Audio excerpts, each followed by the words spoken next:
Partners है x and Y 3:2, Z का admission हो रहा है for 1/5 share which he is taking equally from both the partners.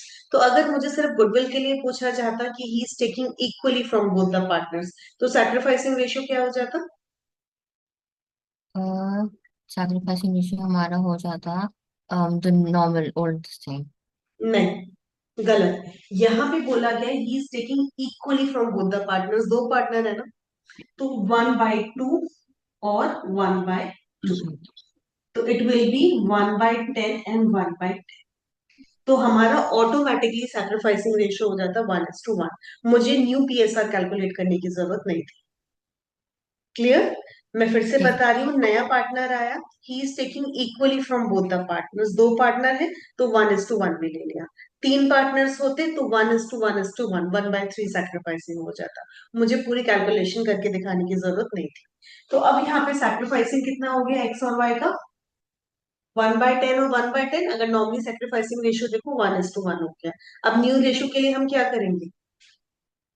How we will find out new ratio? Formula क्या होता है? Old minus sacrificing. हाँ। X का रेशियो कितना है ओल्ड? थ्री एक्स का upon old five 3/5 minus one and upon ten और Y का हाँ 2/5 बाय माइनस 5। 1/10। कितनी फिगर आ गई अपने पास? इसका आ जाएगा फिर 5/10 और 5। 3/10। राइट। हाँ। हमें इक्वेट करना होता है, Z 1/5 के लिए आया। इक्वेट करने के लिए हम क्या करेंगे? देखो यहाँ यहाँ पे डिनोमिनेटर में 10 है, यहाँ भी 10। हाँ, तो तो सिंपल कैसे तो मल्टीप्लाई का 1/2। Multiply and divide by right, अच्छा। 2/10। तो हमारा न्यू पीएसआर हो जाएगा फाइव 5:3। इंटू यहाँ तक क्लियर हो गया? अब मुझे बोला ओल्ड पार्टनर्स की कैपिटल को एडजस्ट करना है on the basis of new partner. I am rubbing this, have you noted? Yes.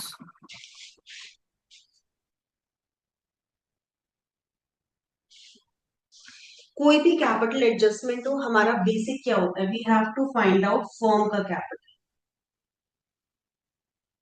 Firm का कैपिटल अब हम कैसे निकालेंगे? On the basis of G's capital. G का कैपिटल हाँ, is thirty new five ratio. Thousand into हाँ, what will do? Into forms forms capital. Into forms का firm का कैपिटल तो हमें निकालना है। निकालना है हमें, सॉरी। पार्टनर का तो capital into reverse of his ratio, हाँ। 5/1। ठीक है, अगर वो 1/4 के लिए आ रहा होता 4/1, 2/3 के लिए आ रहा हाँ। होता 3/2, 4/5 के लिए आ रहा था तो 5/4। जितने के लिए आ रहा है इंटू रिवर्स ऑफ इट। तो हमारे पास फर्म का कैपिटल आ जाएगा। कितना आ गया फर्म का कैपिटल हमारे पास? Find out. It is 1,75,000। ठीक है। Clear? Now we have 170, two हाँ। Adjust old partners capital on the basis of new partner. तो now we'll find out X and Y का न्यू कैपिटल। तो 1,75,000 इंटू एक्स का new PSR. ठीक है। X का न्यू पीएसआर कितना था? 5/10। 5/10। और वाई का? 3/10। फाइंड आउट कितना आ रहा है इनका कैपिटल?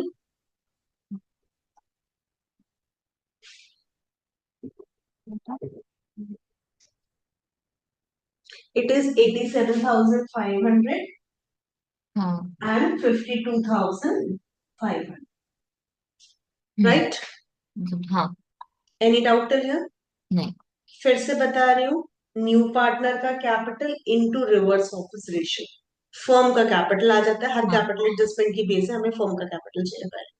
ठीक है। ठीक है। फर्म का कैपिटल आने के बाद we have multiplied it with their new PSR. ठीक है। तो हमारे पास न्यू कैपिटल आ गया। बट अभी तो हमने क्वेश्चन में देखा था ओल्ड कैपिटल कितना था? एक्स का था 50 80 और थाउजेंड वाई का हाँ। था 60। अब नया 60। कैपिटल एक्स का इज 87,500। What he do? अब तो उससे ज्यादा मिले हैं, he's gotten more मिले money। नहीं है, उसको लाना पड़ेगा। अब उसका कैपिटल का शेयर ज्यादा है, तो ही विल ब्रिंग 7,500। ठीक है। पहले कैपिटल 80,000 था, अब उसका कैपिटल 87,500 है। तो 7,500। It will be bank account debit to X capital account. Our journal will be bank account debit to X capital account. And ठीक है। For Y it is reverse. पहले ये वो तो सिक्सटी रहता था। थाउजेंड था, हाँ, नाउ इट इज इसका fifty two two thousand five thousand five hundred hundred तो वो 7500 क्या करेगा, सेवेंटी विड्रॉ फाइव कर हंड्रेड लेगा। हेड तो उल्टा व्हाट हो विल जाएगा, बी द हाँ। Journal? Y capital account to bank. Right.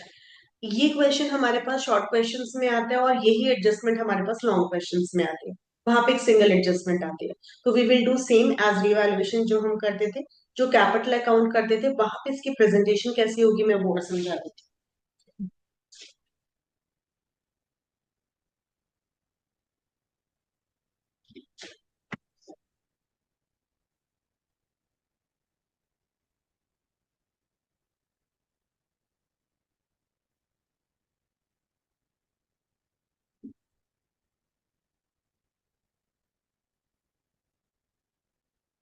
By balance brought down, ठीक है, जो भी उनका रिवैल्यूएशन का प्रॉफिट है हाँ हम वो ले लेते हैं।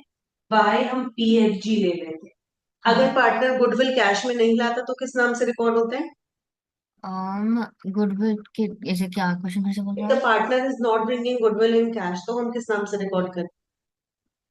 वो फिर गुडविल से करंट होता है। अकाउंट, अच्छा। करंट फिर अकाउंट के नाम से हम रिकॉर्ड करें। Then I have told you about RW and LEG. हाँ हम हाँ रिडब्ल्यू एलईजी ले लेंगे, राइट। हाँ।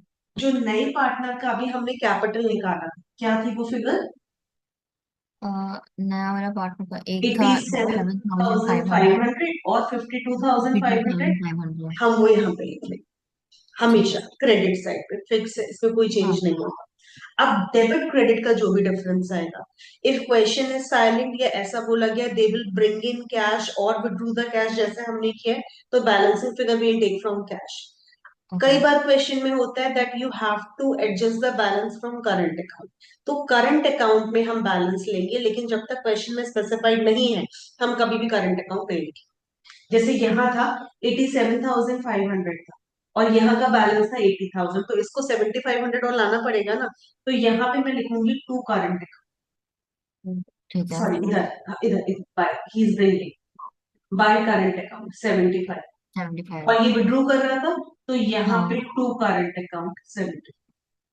To current. ठीक है। लेकिन जब स्पेसिफाइड होगा तभी, अदरवाइज हमेशा कैश। ठीक है।